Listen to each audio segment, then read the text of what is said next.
Adobe Premiere Pro থেকে এই ধরনের কালার কারেকশনগুলো খুব সহজে কিভাবে করতে পারি। প্রিভিয়াস ভিডিওতে অনেকগুলো কালার কালেকশন নিয়ে টিউটোরিয়াল দিয়েছি এবং দেখানোর চেষ্টা করেছি প্রিভিয়াস ভিডিওগুলোতে যে কীভাবে খুব সহজে কালার কারেকশন করতে পারি বিভিন্ন ওয়েতে, বিভিন্ন অ্যাঙ্গেলে। যেহেতু footage wise colour correction difference হয়, সুতরাং এই ফুটেজে আমরা কীভাবে প্রপার ওয়েতে কালার কারেকশন করতে পারি সেটা সম্পর্কে বিস্তারিত আলোচনা করব। First of all Adobe Premiere প্রোতে একটা ফুটেজ নিয়ে নিয়েছি, দেন উইন্ডো থেকে ওয়ার্কস্পেস, দেন হচ্ছে কালার কারেকশন। এটা সিলেক্ট না থাকলে সিলেক্ট করে দেবেন। নতুন অ্যাডোবি প্রিমিয়ার প্রো 2023 ভার্সনে, আদার্স ভার্সনে সবগুলো প্যানেল এখানে শো আপ করা ছিল, বাট এখানে ম্যানুয়ালে যেতে হয়। দেন কালার কারেকশনে এসে এখান থেকে লোমেট্রি কালার সিলেক্ট থাকবে, আদার্স কালারগুলো আমরা পরে কারেকশন করব। দেন হচ্ছে এখান থেকে কার্ভ আছে, কার্ভ অপশনে আরও অনেকগুলো কার্ভ আছে, যেমন হিউ বাই স্যাচুরেশন কার্ভ। দেন হচ্ছে কালার পিকার টুল নিয়ে এখান থেকে একটা পয়েন্ট ক্লিক করে এই পয়েন্টটাকে সিলেক্ট করে নিব। ওকে, দেন এই পয়েন্টের কালার কারেকশনটা আমরা দেখব যে পয়েন্ট ওয়াইজ কীভাবে কালারটাকে ইমপ্রুভ করা যায়। পয়েন্টটাকে ধরে উপরে নিয়ে যাচ্ছি, এটা হচ্ছে আমাদের কালারের বাই জেনুইন একটা টোন দেওয়ার চেষ্টা করতেছি। ব্ল্যাক অ্যান্ড হোয়াইট হয়ে যাচ্ছে সব কিছু এবং উপরের দিকে নিলে অনেক বেশি গ্রেনাইজ হয়ে যাচ্ছে। তো এটাকে অলমোস্ট এই ভ্যালুতে রেখে দিই।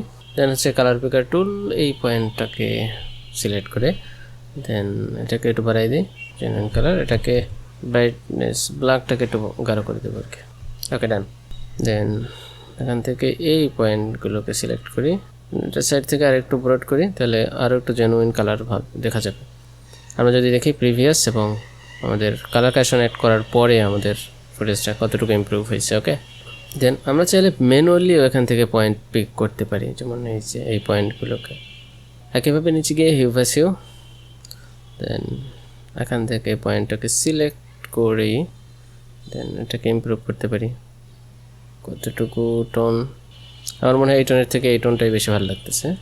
এবং এই ভিডিওর ক্ষেত্রে আমি একটু উপরে যাই, এই পয়েন্টটা একটা কি ফ্রেম অ্যাড করি এখান থেকে। ওকে, অলরেডি একটা জেনুইন কালার মোটামুটি চলে আসছে। দেন উপরের অপশন এখান থেকে বেসিক কালার কারেকশন, দেন এক্সপোজ বাড়াই, অ্যান্ড কন্ট্রাস্ট, হাইলাইটস কমাই দিই। দেন হচ্ছে শ্যাডো, নো। ওকে, দেন হচ্ছে হোয়াইট, দেন হচ্ছে আই থিঙ্ক পারফেক্ট। ওকে, ডান। দেন ক্রিয়েটিভে দেন এখান থেকে শার্পনেস বাড়াই দিই এবং ভাইব্রেন্ট কালার দরকার নেই, ভাইব্রেন্ট কালার একটু কমাই দিই।